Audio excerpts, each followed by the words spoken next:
Just got a message a couple seconds ago from Fernando.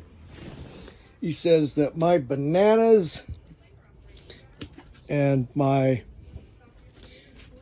onions and avocados don't belong in the fridge. Well, they're not. I'm camped at the campsite now. There's the potatoes and onions. There's the avocados and the bananas. There's the fridge.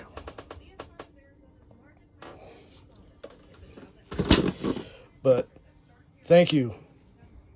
Thank you from the bottom of my heart for looking out for me. You guys have a great day and be well.